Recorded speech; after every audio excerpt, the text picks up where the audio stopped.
massive gap. I think Yeah. on a gap or chasm, I'd call it, between people who sort of see everything as chemical and they take a pill to solve their problems, Yep. and people who actually try to be more cognitive about it and Yeah. because the whole pill thing so far, all I've seen is people getting ossified in a certain behaviour Yep. pattern, Yep. and they're just like they're frozen Yeah. and they don't grow. No. They're just like always because they're too sedated or Yeah. whatever is happening to them. They're too caught up in that drug, that medicine, that they just don't register anything else. And it's just so I don't get. I still more than ever very suspicious about because I think people say things like this really makes good money. Like it's like modern big pharma is market driven, so it can't be that scientific because science and the economy don't go and making money don't go together that well. Because a good person who makes money doesn't care how they make money as long as they make money. They have no moral scruples because morals are human, and the economy is got the hand to the unseen hand, and stuff like that. So there's all these sort of like things like that one can wonder, and it does look like it in our particular culture. Since because remember when we were working with this sort of stuff many years ago, it wasn't based on. It was before the rave scene. There weren't people coming up to you saying, "We've got a drug that you can dance to that's going to take you on a shamanic journey that's been designer drug, and it's going to go exactly where you want to go," which was absolute bullshit. Yeah, like we both saw. Brilliant marketing, but I was amazed. I thought it was pathetic marketing. I was surprised at how many people fell for it. I thought, we'll give it a look, but come on, let's just be realistic. I mean, it's human. I mean, it's in process. But when we were doing stuff, it wasn't based on these sort of like the only people that use chemicals, we'd call them chemicals, though it's differently constructed, to actually alter the mind, etc. And there you have to really go there, is the Western Hemisphere. In the Western Hemisphere, whether you're in Terra del Fuego or up in Alaska, I'm not even sure if those two places do, but everywhere else does at least. The Carlos Castaneda type. Yeah, and there's this thing, there's like an ayahuasca thing going on at the moment, and apparently it's a DMT and something else, and an MAO inhibitor, and there's really different usage patterns and ways of using it, and it's become really fashionable and really popular to the point that those plants are becoming extinct. It's just really sad. But the point is that the pre-Columbian spiritualities did, including the Aztecs, did use psychotropics to go into altered states to bring back information for people, and it's called pseudo-shamanism for some reason by Western anthropologists. One group of them at least. I don't know. I guess because they use using chemicals to go into older states is a lot rarer. In fact, I wouldn't even advise it. To be perfectly honest, in retrospect, seeing the whole '60s crap and all the oh my God, I just had a great trip, and it's like it's not about the trip; it's about the realization. It's about the realization. Which is again this thing which was very frustrating. Is not frustrating. I mean, again, how we approached it. The internal cosmonaut type stuff, and the idea is. These were tools to open up certain, possibilities, but, if you did this out of context, then they really lacked any meaning. So the same experience could be very meaningful in one context, but totally... And there was also one person who used to always cry at the drop of a hat. Oh, yes. And that was always really perplexing to me, because it was like, I could be really, I could just say, well, I know people who like to cry at the drop of a hat, and they have these great group catharsis experiences, or at least... something, and maybe you should play with them, because maybe that's what you want to do.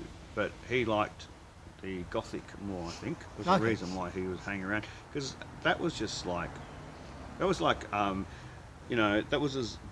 disassociated as me coming to you with a bag of peanuts and telling you let's go to the moon. I mean, it was just weird. It was just utterly weird. It's like, man, that just doesn't happen. Pretty good peanuts, I guess. Yeah. Are you sure that you're in the right place? And I asked him on numerous occasions, and he said he was, and I was like, well, all right, well, please cry over there, because like don't disturb, because we're not. Do you know what I mean? Like, so people can actually bring their and this happens a lot in religion. Yes. A real lot where people bring their fancy dreams, Yes. and they don't want to listen to what's being taught, and then they take over with these great displays. Okay, so it becomes a stage as opposed to a Yeah. yeah. Now I think that's one of the main differences between religion and mysticism. Is mysticism's more about self-realization, and Yep. religion's more about community. Yes, and, yes, and, yes, yes. and there's nothing wrong with community. It's just community does different things to realization. Well, they're not either or. No. It's something you can do together. But can you do mysticism without religion? Yeah. Okay. I've met atheists, mystics. Well, they're religious. I'm sorry, they won't say that they are because Okay, no and yes. Depends what you mean by religion. If religion's got to believe in God, then no. If religion is just sacred in culture, then yeah. Yeah. And of course, then it comes back to, well, if you believe in God, well, what do you mean by God? Yeah. And I think we talked yonks ago, and you were talking about the idea of the God being essentially a platform for talking about the unknown.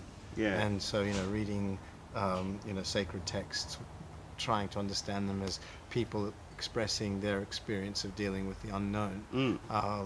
That was really quite fruitful. And so again, it's sort of, do you believe in God? Do you believe in the idea that there's things we just don't understand or don't know? It was quite fruitful. The other thing that's quite weird about those, certified sacred texts is that they certified sacred texts. Yeah, is Okay. that Trademark that. in the West, right? You have descriptions of villages being desolated, and they become the groundwork for the end of the world scenarios. And what's happened is where once children played, there's no longer children. Where once the fields were tilled, there's no longer fields. Everything's just deserted and desolate. Yeah. And then that becomes like apocalyptic now. Yeah. And so what was once just an army just went through and just, robbed everybody and killed one, which happens all the time across the planet to this day, has now become this science fiction super world of apocalypse. And it's all just based on really basic losing your family and your home. Yeah. Yeah. And I find that really interesting that it's become so exaggerated. Well, we live in a global community. I mean, in the sense that I guess if 1,000 years ago, if your village was decimated, well, that's your entire world gone. Well, I guess what I'm querying is, are people valuing less their family and their home by making it such a ridiculously unachievable apocalypse? Yeah. So that when people do lose their family and their home, they're not looking even to care. Yeah. Okay. And so, that's what I'm finding curious. Okay.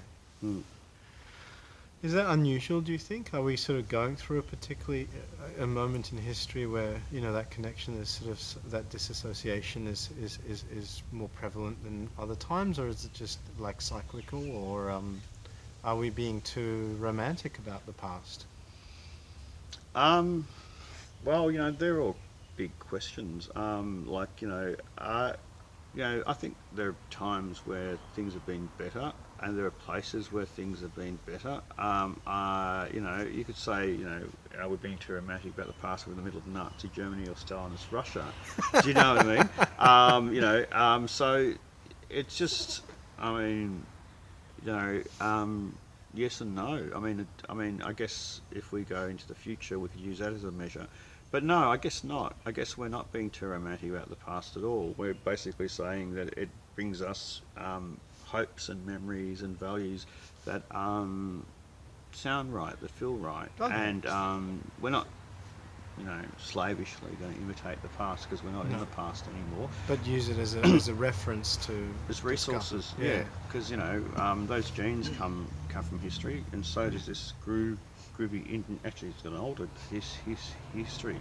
But you know what I mean? Everything comes from history.